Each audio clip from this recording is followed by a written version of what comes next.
this village we will be visiting.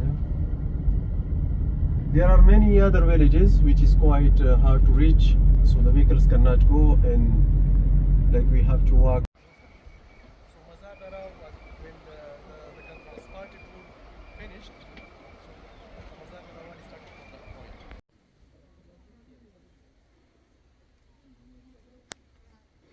This is risky.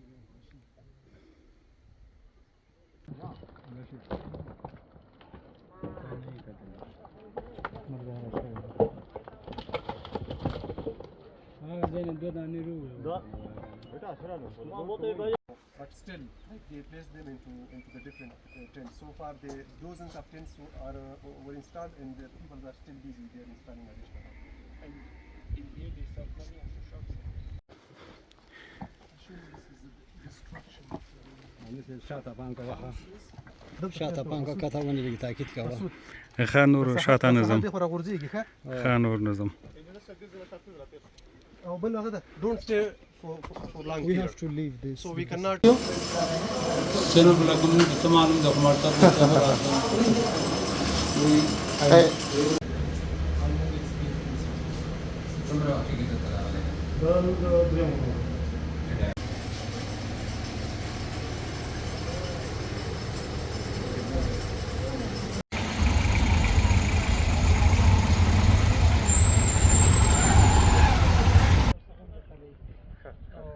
امبولانسونه به تاسو سره دا یو امبولانس د پاس ولاړ دی او یو زموږ دلته د یو مخکې دی مخکې بل هم راځي ته شماش ته را رسېده بل کوم کلینیک هم دلته منځ کې لري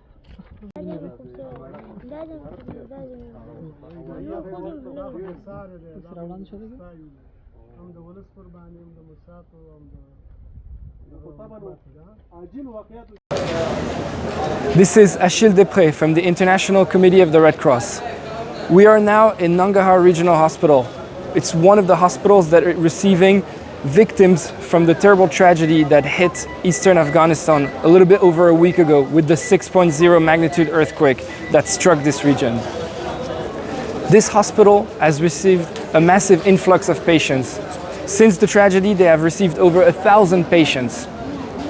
I had the opportunity earlier to speak to some of them, and the stories they shared with me were just heartbreaking. From the first day following this tragedy, the ICRC has been supporting this hospital. We have delivered them dressing packages, we have delivered them oral and intravenous packages in order to stabilize the most severely affected patients. On top of that, we are also supporting 2 additional hospitals here in Jalalabad, and we are also supporting the Kunar Provincial Hospital, which is also receiving an influx of patients following this earthquake. But more support is needed, and the international community cannot look away as these people need assistance. We are now on the ground in Mazar Valley, Nurgal district of Kunar province in eastern Afghanistan. The situation is extremely dire for communities. They are lacking the essentials. They are lacking clean drinking water, they need shelter, and they are lacking access to basic health services. These communities are very remote and hard to reach. A lot of the roads have been blocked as a result of the earthquake, and the ICRC, together with the relevant authorities, has deployed machinery to support opening up these roads so that more assistance, more aid can reach these people in dire need. In this area, most houses have collapsed and have been destroyed as a result of this tragedy. On the way there, we saw villages that have been entirely destroyed. Nothing is left but ruins. We saw entire communities with women and children living in makeshift camps, living in tents in incredibly dire conditions and lacking the essentials such as food, water, and shelter. On the way there, we saw many children and women outside on the street begging for help. The people in Afghanistan, these communities here that have suffered so much, need humanitarian support. They have suffered so much, enduring already over 4 decades of armed conflict, also the effects of climate change. They are in dire need of humanitarian support, and the international community cannot look away. These people need our support now more than ever. من دغه د زلزلې مجروحین چې و دا موږ په ډېر ښه شکل باندې بیا کنټرول کړو او کور هم کړو چې تر دې مهاله پورې په حدود د 1100 کې موږ مجروحین لرل صرف د زلزلې ځپلو مجروحین وو چې دوی راغلي وو او دلته موږ سره تداوي شوه چې د دې جملې نه موږ د 600 نه پورته بستر مریضان لرل چې په ده کې تقریبا تاسو ته که زه ووایم چې په حدود د 4% کې زنانه مریضان وو مجروحین وو او دغه 450 چې وو نور دا مردانه وو چې ټول په ښه شکل باندې تداوي شوي دي او وروسته تداوي نه دوی رخصت شوي دي چې تر دې مهاله پورې موږ سره په حدود د 100 نفره مجروحین موږ بستر لرو چې البته دا هغه مریضان دي چې دوی اوږد مراقبت ته ضرورت لري د چا لاسونه مات دي د چا پښې ماتې دي د چا ملا ماته ده نو دا په نیورو سرجري اورتوپیډي او جنرال سرجري کې دوی هلته پاتې کېږي او دوی د تداوي لاندې دي موږ د سیاسي نه مننه کوو په اول لحظه کې هم موږ سره کومک کړی او دوی موږ سره د خپل کومکونه جاري ساتلي خصوصا د ریهابلیټیشن په مورد کې موږ سره ډېر کومکونه کوي هر وخت لپاره دوی کومکونه کړي او راغلي دي لکه په دغه باندې د ولایتي مسؤلین راغلي وو چې دوی موږ سره د ویلچرو کومک وکړي همداسې د امساګانو د مجروحینو لپاره بیا د فزیوتراپي په برخه کې پرون راغلي وو موږ سره دغه وکړي چې کوم ځایونو کې فزیوتراپي ضرورت دی د مریضانو لپاره چې هغوی سره هم دوی د فزیوتراپي برخه کې کومک وکړي نو د دوی خدمات او کومک موږ سره ډېر ورسره واقع شوی په د مجروحینو کې پوره کومک موږ سره شوی دی او همدغه د ICRC او د نورو مربوطه او د ذی دخل نهادونو کومکونه و چې موږ زه خو په خپله خاوره او تیږو کې ډوب وم 2 کسانو نورو راوویستم خاورو نه بیا چې زه راوویستم زه یې په کټ باندې پرېوتم هغې لاړه لا نور شهیدان یې وویستم 9 کسان نور شهیدان وو زمونږ د کور کورنۍ مې دننه کوټه کړو زه باندې بارنډه کې وده وم ما مخکې مې وویل 9 کسان دي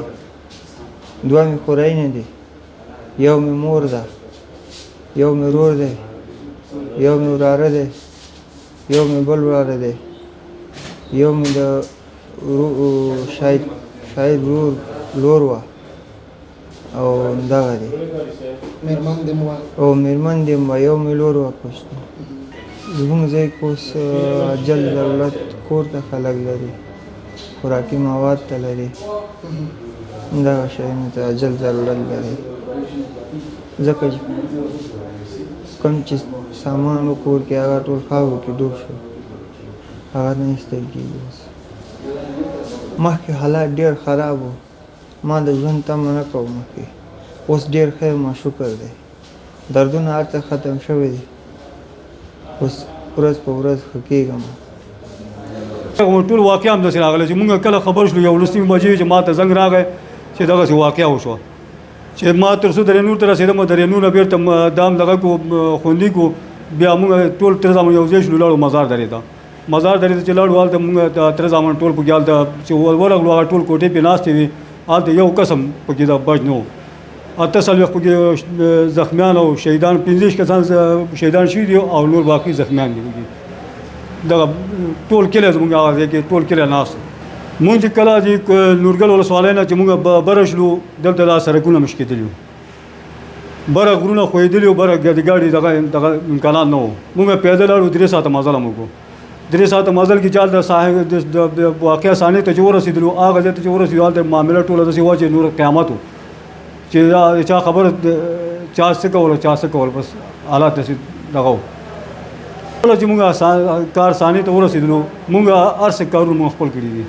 خو کور ودان د نګران خلکو د نور خلکو ټول راپسې رسېدلي دي کومک دپاره خوا د خلک راپسې راغلي دي او مونږ خپله